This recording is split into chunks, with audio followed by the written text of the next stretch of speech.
Look at this bread.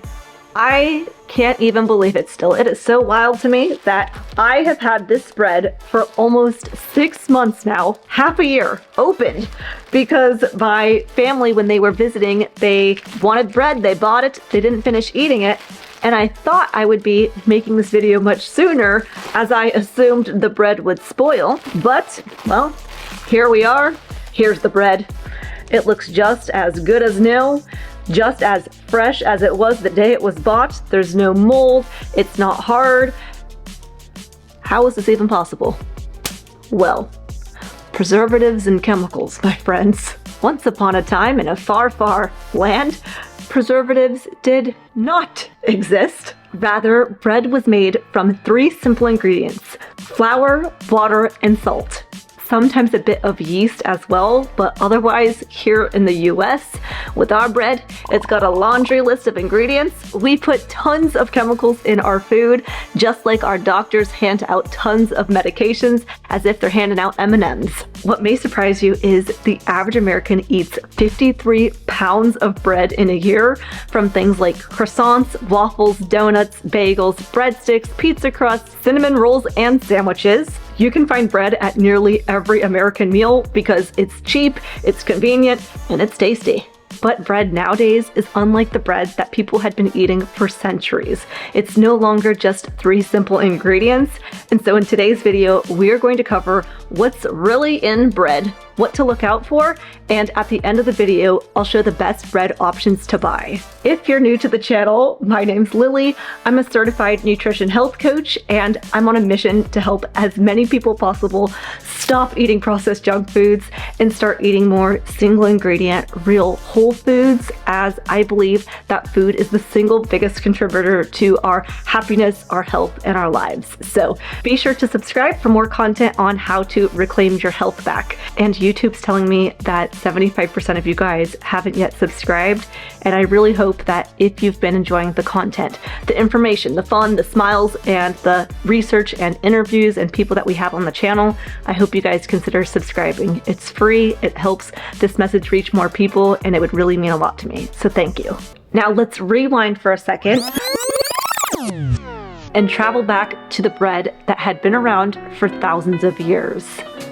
For centuries, traditional bread was made using a simple mix of flour, water, and salt, which allowed the dough to ferment naturally. This is very important. Traditional bread had a fermentation process that lasted anywhere from 1 to 2 days that allowed the dough to rise and develop naturally.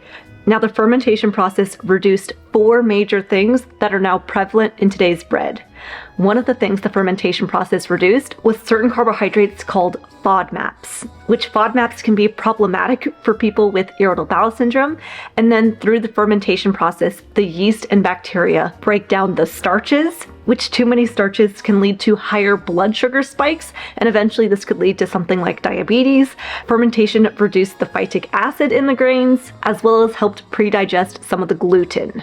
There was less gluten in traditional breads because of the type of wheat that was being used, but also because of the fermentation process. And this is my opinion, all right? But I think with gluten, I don't think too many humans can tolerate gluten. Of course, people who are celiac definitely want to stay away from gluten.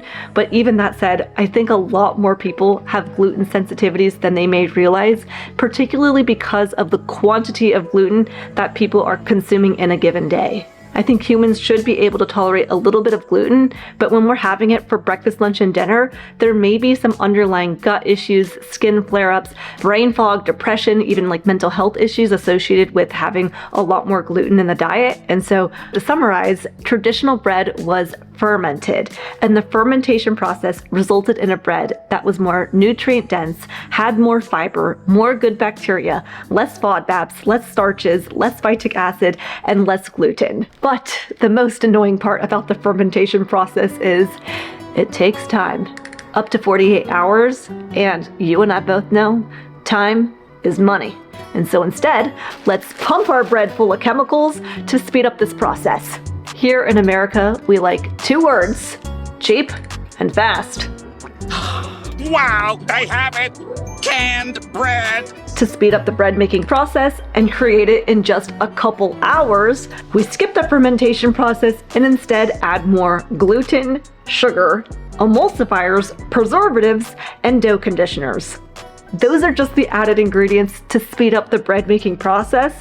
There's also additional ingredients added to increase the shelf life and to make the bread tastier. Now, some of these ingredients overlap, so things like sugar, high fructose corn syrup, but then there's also things like artificial flavors and colors, as well as seed oils. Now, I'm not going on another seed oils rant today, but just know seed oils, not good. No. No, no, no, no, no, hell no, no, no, I refuse, no. So with these extra ingredients, we're sacrificing our health. Studies suggest additives, specifically like high fructose corn syrup and seed oils, can lead to things like obesity, diabetes, and ultimately heart disease. Different additives in bread nowadays can interfere with digestion, they can cause poor blood sugar regulation, and chemicals like calcium propionate can negatively impact gut health and can contribute to migraines in some people. Plus, on top of that, often the wheat that's used to produce the flour is sprayed with pesticides and other toxic chemicals. This particular bread contains bioengineered food ingredients. So, to me, I see no added health benefit from adding all these inflammatory ingredients and chemicals. I see a financial benefit, which usually never comes at a good cost to the consumer's health interest. Rather than having bread that can negatively impact my skin health, instead I will choose to have a red light face mask from Bon Charge, who is today's sponsor of the video.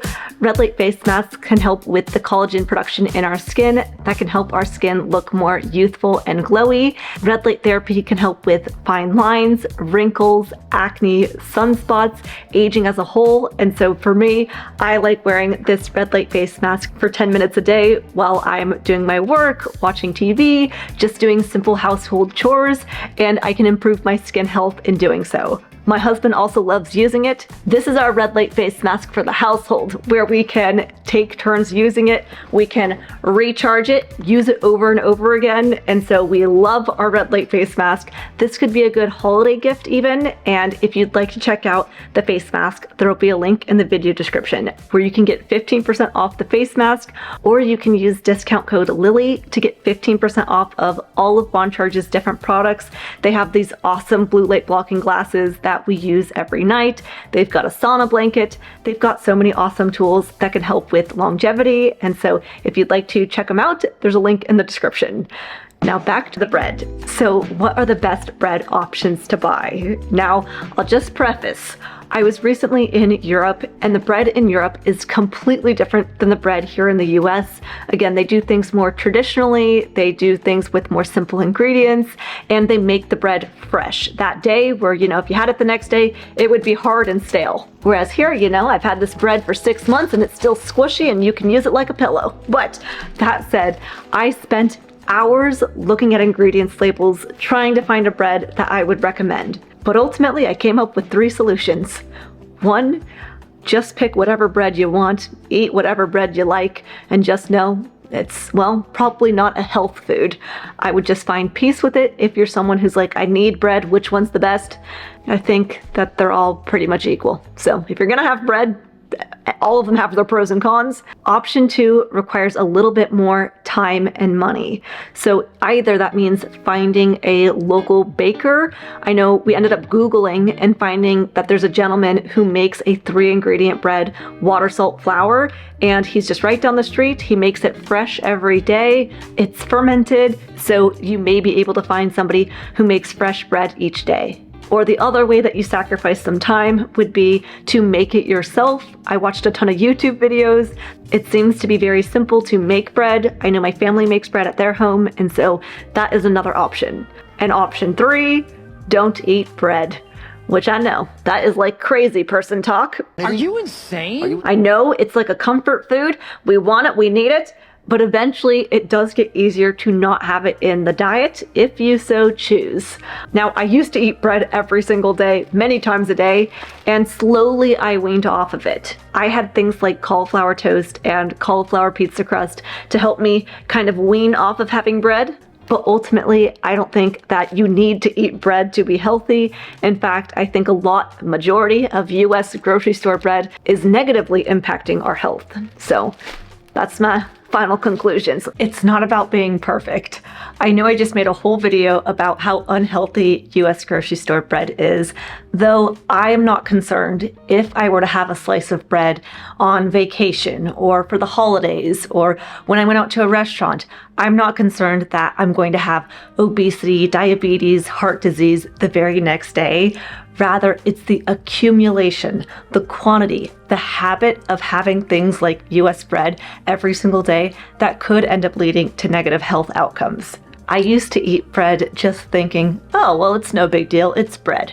But nowadays, bread just, isn't bread anymore here in the US. And so if I was someone who is currently having bread every single day, that's where I'd start considering other options for foods that have more nutrients, more protein, and have less of the added ingredients and chemicals. So again, it's not about being perfect and never having bread ever again. More so, it's about the habits, the things that we're doing on a day-to-day basis that I think make the biggest impact. Let me know what you guys think in the comment section, and if you're looking to start your health journey, whether that's to lose weight, build muscle, overcome an autoimmune condition, then you'll find a link in the video description to my coaching rates and services, and I'd love to help you on your health journey.